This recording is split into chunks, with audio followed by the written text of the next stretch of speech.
So this door opens. It looks like he's an orderly. I don't know if they call them orderlies anymore.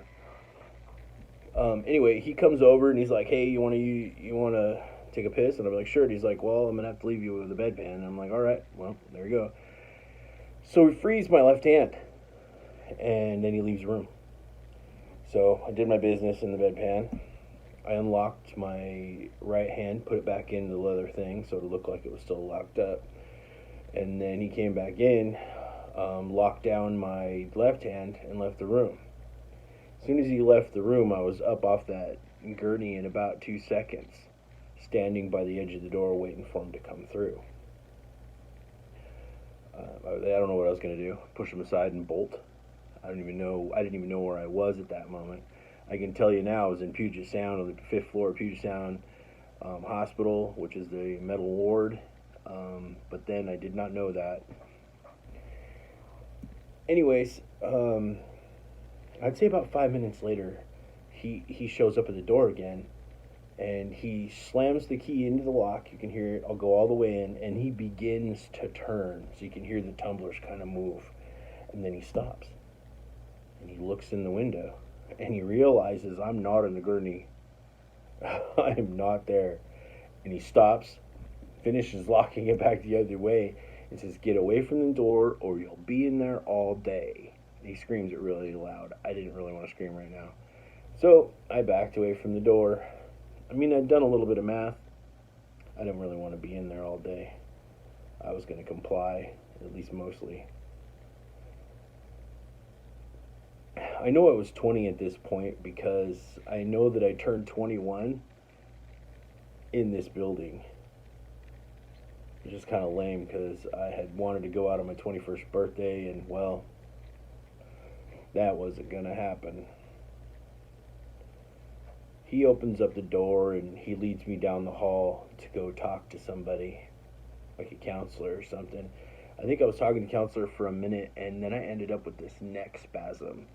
I had hit a steering wheel with no seatbelt at a dead stop on a big, huge boulder at 70 miles an hour. My muscles in my neck were really sore, and they spasmed to, I believe, my left, and it felt like my head was trying to twist its own head off. I mean, or my body was trying to twist its own head off. It hurt. I grabbed my neck and I'm like, ow. And I don't know if they thought I was having an episode or what, but they grabbed me, two orderlies, dragged me down the hall to my room.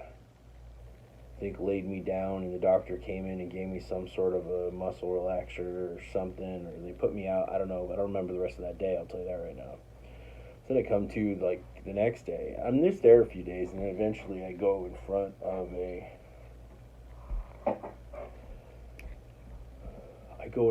a judge on that same building, and he's like, "You can be quiet, Mr. Wilkes, or I could remove you out of the room." And I hadn't even said anything yet, and I'm like, "Okay." And he's like, "Well, we're going to sentence you here." And I was like, "That really sounds like you're gonna take away my gun rights forever." Is what that sounds like. And he says, "You don't have to be in here." And then he ordered the person to take me out of the room, and so then all of a sudden I'm in the hallway, and they judged my life without me in there. Basically, I had no rights left because I'm in the mental hospital. They don't give a shit what you think or how many times you think it. They don't care. You comply or they'll make you. And they did. They did make me. They made me comply. I remember I just was trying to go with the flow because it would get worse if you didn't. You think it's bad in jail when you don't listen. Try getting strapped to an aircraft board and leaned into the corner all day long.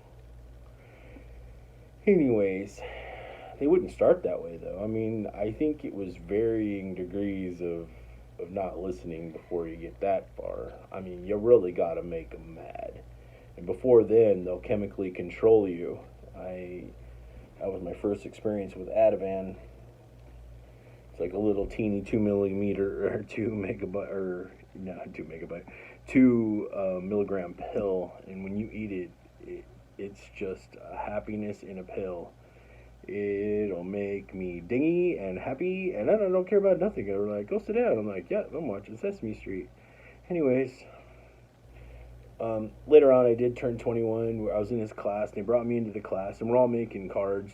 Like, since you turned 21, we're all going to make Mr. Wilkes a card. And so all the crazy people in there, including me, made a card. I guess I made myself a card. All right, whatever. But you have to participate, because if you don't participate, then, I get in trouble. I didn't really get to smoke at this time. I wasn't allowed to smoke. They didn't take people out to smoke, none of that. Not that I had my cigarettes or my lighter. I didn't have none of that.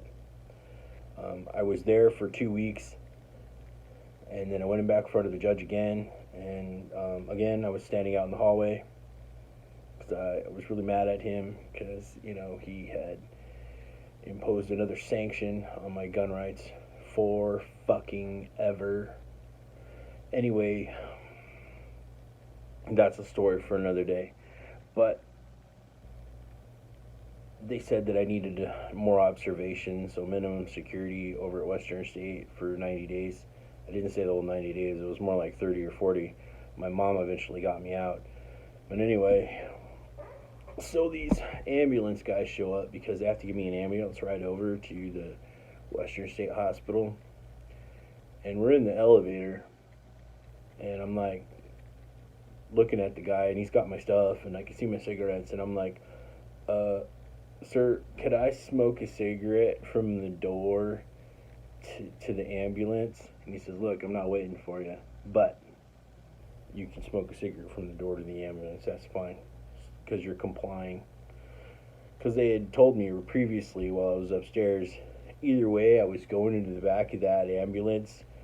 They could do it while I was asleep. They could do it, strap me to a wheelchair, or I could just walk with them right out there, and that would be fine too. And I was like, I choose to walk. And so I was just walking with them. So I couldn't really run because they had me full of so much of that mental medication. And here's just a word of advice. If you want to escape a mental hospital, you need to get out the first day before they get the medication in you, because after that, you ain't running shit. Just saying. You'll think top speed is fast, but really you're going less than 1 mile an hour, and them orderlies will just jump you. Anyways, so I smoked my cigarette really fast, and they were cool. They were like, all right. And he just kind of stood there for a second and let me finish it. I mean, I hotboxed the shit out of it, so he knew I was trying to hurry up. So he didn't worry about it. And as soon as I got down to the nub of that cigarette, I just dropped it on the ground, stomped it out right there, put it out immediately, and climbed into the back of the ambulance. And then there was like a little chair that kind of folded down right there, and he said, you can sit in there. And I'm like, okay. And I sat down, and he buckled me in, made sure that I was secure, hopped in the back with me, and shut the doors and all that stuff, and hit the thing, and the guy in the front was driving, took off. They relocated me to Western State. Kind of a weird thing.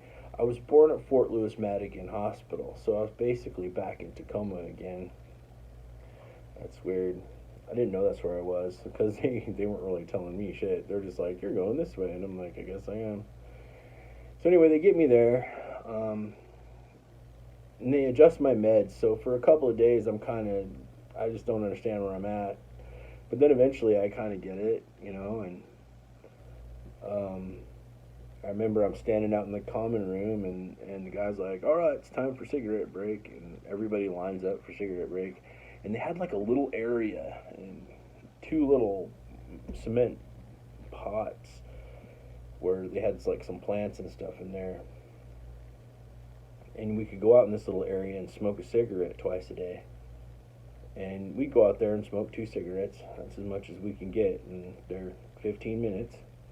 And they were legit. I mean, they were cool. And the one person, the orderly, he would stand there with the lighter. He'd be like, all right, and he'd just light everybody's cigarette. And we all smoke our cigarettes really fast. I'd kind of like the next one off the current one. So you'd end up with like 2 cigarettes out of your pack and just go out there. They'd fire them up for you. And we just like chimneyed our cigarettes really fast. Then they'd bring us back in. Actually kind of cool. You never missed your smoke break because that was all you got. Back into the building we were. Another thing that I learned was you could get levels. And when you get there, you start off at level 1, which basically means nothing. You can do nothing by yourself. And if you can get to level 4, that means you can go out on the grounds by yourself. If you get to level 3, I mean, each level had its own like little privileges. There was a couple of little perks with 2, nothing really great. But when you got to level 3, you could go out with another level 3 onto the grounds, and they would allow the buddy system. I didn't really have clothes with me while I was there. That was another thing. They had given me a clothing voucher, and then they sent like one of the workers there with me. I don't know what he was. I don't know what kind of person that he was. Like, I don't know if it's an orderly or I don't know what they were. He was just a big dude in a white coat.